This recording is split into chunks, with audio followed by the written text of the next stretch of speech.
Corona एक बार फिर लौट रहा है। दुनिया के 100 से ज्यादा देशों में कोरोना के डेल्टा वेरिएंट ने दस्तक दे दी है। तुर्की, इंडोनेशिया, इराक जैसे एशियाई देशों में फिर से कोरोना का कहर बढ़ने लगा है। ईरान में भी कोरोना की 5वीं लहर की आहट सुनाई पड़ने लगी है।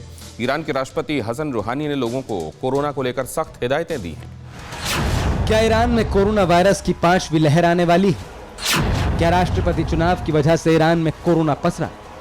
क्या एशिया के 4 और देशों पर कोरोना का खतरा बढ़ा है? ईरान फिर डरा हुआ है, फिर से कोरोना का खतरा बढ़ा हुआ है। ईरान में वुहान वायरस के विस्फोट की चेतावनी कोई और नहीं बल्कि राष्ट्रपति हसन रूहानी ने दी। हसन रूहानी ने ईरान में कोरोना की 5वीं लहर के खौफनाक असर को लेकर आगाह किया है। उन्होंने कहा कि अगर स्थिति को लेकर सावधानी नहीं बरती गई तो देश को कोविड-19 की 5वीं लहर का सामना करना पड़ सकता है।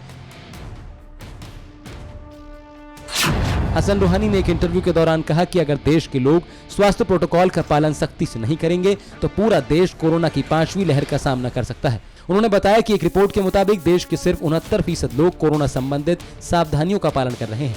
डेल्टा वेरिएंट दक्षिण और दक्षिण पूर्व के देशों से हमारे देश में आया। इसको फैलने से रोकने के लिए हमें सावधान रहना चाहिए। रूहानी की इस चेतावनी के बाद से ईरान में कोरोना का खौफ और ज्यादा बढ़ चुका है। ईरान के स्वास्थ्य विभाग ने तेहरान समेत 91 अन्य शहरों और कस्बों को हाई रिस्क वाले रेड जोन घोषित कर दिया।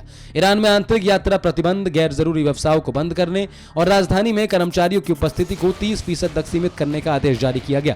क्योंकि ईरान की कुल आबादी करीब 83 लाख है और देश में अब तक कोरोना संक्रमण के कारण 84,627 मौतें दर्ज की गई हैं, जो कि मिडिल ईस्ट के देशों में सबसे अधिक है। हालांकि सिर्फ ईरान में ही कोरोना देहरी पर नहीं खड़ा, इराक, तुर्की, फिलीपींस और इंडोनेशिया में भी स्थिति बेहद खराब है।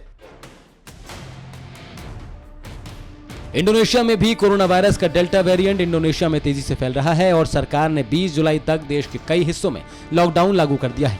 एशिया महाद्वीप में इंडोनेशिया चौथा ऐसा देश है जहां सबसे ज्यादा कोरोना के मामले सामने आए हैं।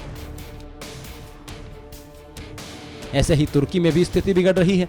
तुर्की की स्थिति बेहद खराब है। तुर्की में अब तक कोविड-19 के 54 लाख से अधिक मामले सामने आ चुके हैं और लगभग 50,000 लोगों की मौत हो चुकी है।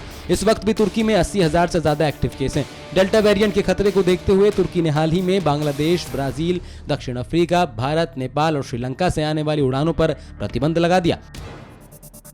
कोरोना के खिलाफ वैक्सीनेशन की धीमी रफ्तार ने देश की समस्याओं को बढ़ा दिया है।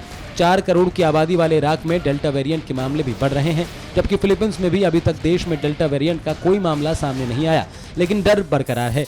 इराक की सरकार ने पाकिस्तान, श्रीलंका, बांग्लादेश, नेपाल, ओमान और संयुक्त अरब अमीरात से आने वाले सभी लोगों के लिए यात्रा प्रतिबंध 15 जुलाई तक बढ़ा दिया है। जाहिर है कि कोरोना फिर से लौट रहा है, लोगों को डरा रहा है। दुनिया भर में 100 से अधिक मुल्कों तक डेल्टा वेरिएंट ने दस्तक दे दी है। ऐसे में वैक्सीनेशन के साथ साथ सतर्कता ही जिंदगी बचा सकती है। फिक्र आपकी, सोमवार से शुक्रवार रात 9 बजे सिर्फ TV9 भारतवर्ष पर।